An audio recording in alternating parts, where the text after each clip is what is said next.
반갑습니다. 지영법사입니다. 오랜만에 영상으로 이렇게 만나게 됐습니다. 자, 여러분들 술 좋아하십니까? 뭐 영상 보시는 우리 장병들이야 다 술을 마실 수 있는 나이니까 술을 즐기시는 분들 많을 거라고 생각을 합니다. 근데 여러분들은 종교에서는 술을 좋아하지 않는다, 술을 멀리한다 라고 하는 선입견, 편견? 뭐 이런 것들이 다 있으시죠? 그게 뭐 편견인지 아닌지 모르겠지만 대부분 그런 생각을 하고 있을 거라고 생각을 해요. 근데 또 반대로 우리나라 사람들은 술을 정말 사랑하고 좋아하는 것 같습니다. 그래서 얼마 전에 그 고기에 대해서 이야기를 할 때 우리가 그 고기를 함께 하지 않으면 뭔가 회식, 파티 이런 것을 제대로 안 한 것 같은 그런 생각이 드는 것처럼 이 술도 술이 함께 하지 않으면 뭔가 그 회식이라든가 뭐 친교라든가 이런 것이 좀 허전하게 느껴질 만큼 정말 구석구석에 술이 많이 이렇게 친숙하게 들어와 있더라고요. 예전엔 잘 몰랐는데 제가 좀 자료도 찾아보고 뭐 외국도 가보고 하니까 우리나라 사람들이 참 술을 많이 마시는구나. 그 어떤 통계 자료를 보니까 그런 게 있더라고요. 그 세계에서 가장 많이 팔린 술 1위가 진로 소주, 진로 라고 되어 있어서 저는 그게 소주를 뜻하는 건가, 한국의 소주를 다 그렇게 얘기했나 하고 자료를 봤더니 3위에 처음처럼이라는 술이 들어가 있어요. 그러니까 그 진로 회사에서 파는 소주만으로도 1등이 된 거죠. 이 크지도 않은 나라에서 엄청나게 술을 많이 먹고 또 사랑하는구나, 그렇게 생각을 하다 보니까 그래서 우리나라 사람들이 시간이 지날수록 종교하고 좀 멀어지는 것인가? 종교는 술과 안 친한 어떤 분야고, 그리고 우리나라 사람들은 술을 너무너무 사랑하기 때문에 점점 멀어지는 느낌이 드는 게 아닌가, 이런 생각도 좀 해봤습니다. 뭐 이건 뭐 그냥 제 생각이고요. 역사적으로도 술이라는 존재를 한번 살펴보면 인기가 너무 많고 정말 많은 사람들이 사랑을 하지만 동시에 시기 질투 또 미움도 받은 그런 존재가 아닐까 생각이 듭니다. 인류 역사에서 이 술이라는 게 어디서 생겨났냐면 우리가 농사를 짓고 곡물을 주식으로 하면서부터 이제 가능성이 좀 생겼는데, 아마 초창기에는 먹고 살 만한 그 곡물도 모자랐기 때문에 생각을 못 하다가 점점 농업 기술이 발전하고 내가 먹고 잉여 생산물, 잉여 농산물이 생기면서 이 남은 벼와 보리, 감자 이런 것들을 어떻게 할까 하고 가공을 하다가 이제 이 술이 된 거죠. 그래서 이 술이라는 것은 처음에 생길 때부터 이 여유롭고 뭔가 가진 자들의 사치, 지금 말로 하면 플렉스, 이런 느낌으로 세상에 출현을 했고요.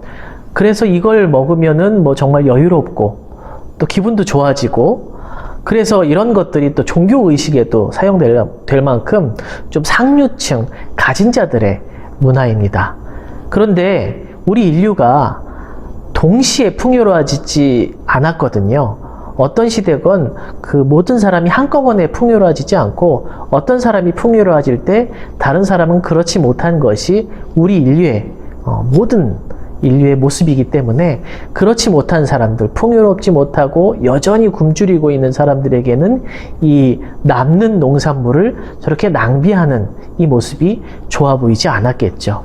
그래서 이 술은 가난한 사람들에게는 곡식의 낭비, 또 사치, 이런 식으로 보여져서 미움의 대상이 됩니다.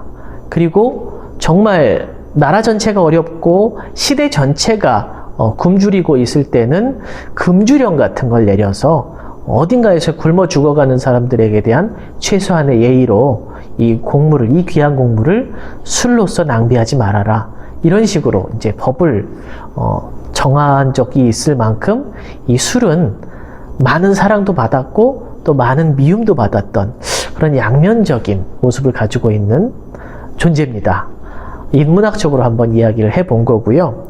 다시 종교로 돌아오면, 자, 불교에서 이 술에 대한 이야기를 가장 처음 하는 것은 기억을 하실지 모르겠지만 또 경험을 못한 분들도 있겠지만, 불교에서는 그 불자들이 처음 입문을 할 때 계율을 받습니다. 5계라고 하죠. 5가지 계율을 받는데 그 중에 마지막 5번째가 불음주, 술을 마시지 말라, 이겁니다. 5계는 뭐 다들 아시겠지만 모르시는 분들도 있으니까 5가지 계율이고요.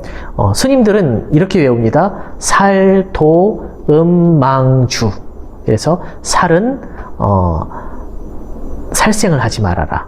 그 다음에 도는 불투도해서 도둑질을 하지 말아라. 음행, 삿된 음행을 하지 말아라. 성도덕을 지켜라. 4번째는 망이라는 것은 망어라고 해서 거짓말이라는 뜻입니다. 거짓말과 뭐 욕설과 폭언, 이런 입으로 짓는 나쁜 말들을 하지 마라. 5번째, 술에 대한 것, 술을 먹지 마라. 그래서 살도 음망주, 이렇게 외웁니다. 어쨌든 이 5가지 계율이 있는데 이 중에 마지막 계율이 불음주입니다. 그 불음주는 뭐 그대로 해석하면 술을 마시지 말라, 이런 뜻이죠. 그 예전에 처음에 제가 군에 왔을 때도 병사들에게 이렇게 수계를 줬습니다. 그래서 불음주계 이렇게 하면 어려우니까 번역을 했죠. 술을 마시지 말라. 그래서 장병들이 왔을 때, 자, 이제 불자가 되었으니 5가지 계율을 주겠다. 그래서 살생을 하지 말아라. 네, 지키겠습니다. 거짓말을 하지 말아라. 지키겠습니다. 다 하다가 술을 마시지 말아라 할 때 장병들이 굉장히 고민에 빠지죠. 아, 내가 그냥 큰 결심 없이 불교 그냥 한번 가볼까 해서 왔는데 내가 술까지 안 먹으면서 이 종교에 들어가야 되나 고민을 많이 합니다. 그래서 장병들이 많이 힘들어했다 그래요. 그 얘기를 듣고 저희 선배 법사님들이 얼른 책을 바꿉니다. 술에 취하지 말라.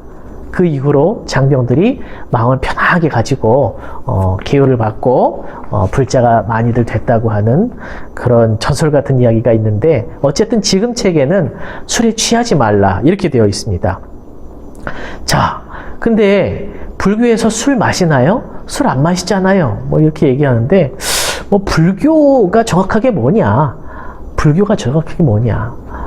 불교에서 술에 대해서 뭐 엄청나게 죄악시한다거나 뭐 악마가 씌었다거나 이렇게 이야기를 하진 않습니다. 그런데 불교의 가르침 속에 스님들과 불자들이 술을 멀리하는 것이 좋은 이유에 대해서는 설명을 하죠. 그래서 스님들은 술을 마시면 안 됩니다.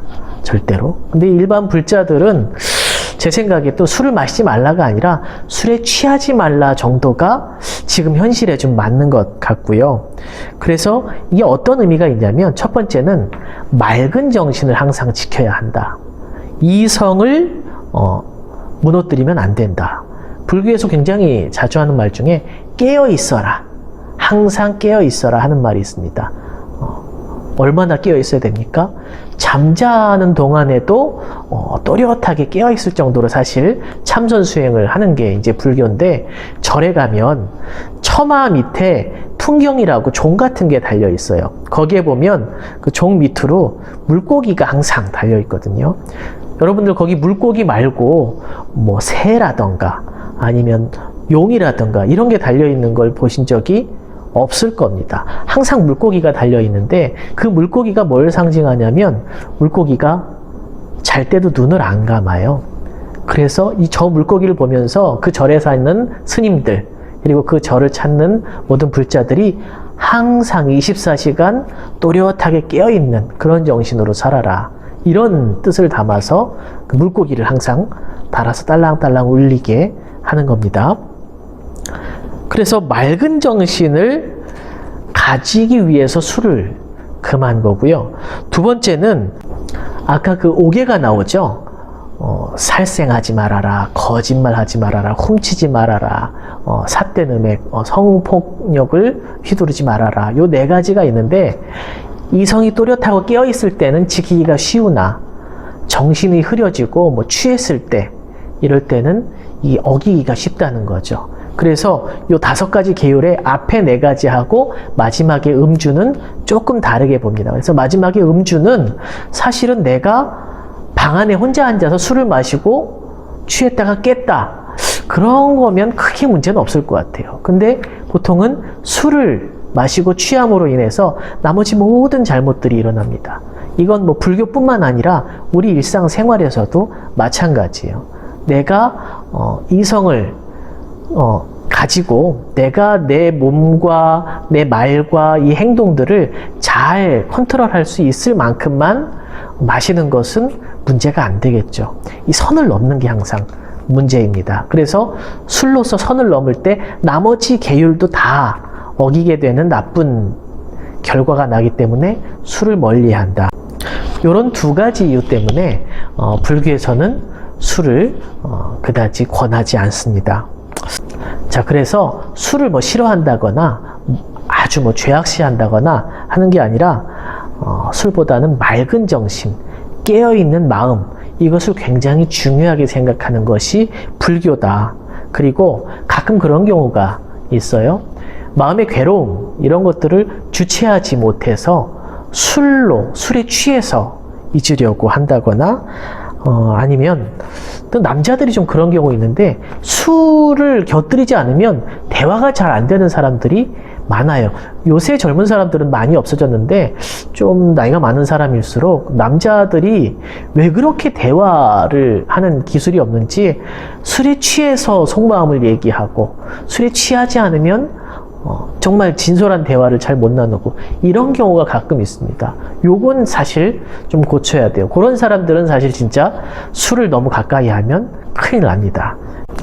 결론 지어 말씀드리면 불교에서 술을 미워하거나 죄악시하지 않는다. 단 정신을 맑지 않게 하는 기능을 가진 것이기 때문에 또 불교에서는 너무나 맑은 정신, 깨어있는 정신을 중요하게 생각하기 때문에 그것을 지키는 선에서라면 술을 미워하거나 멀리하지 않아도 괜찮지 않을까, 이렇게 이제 생각해 보는 거죠.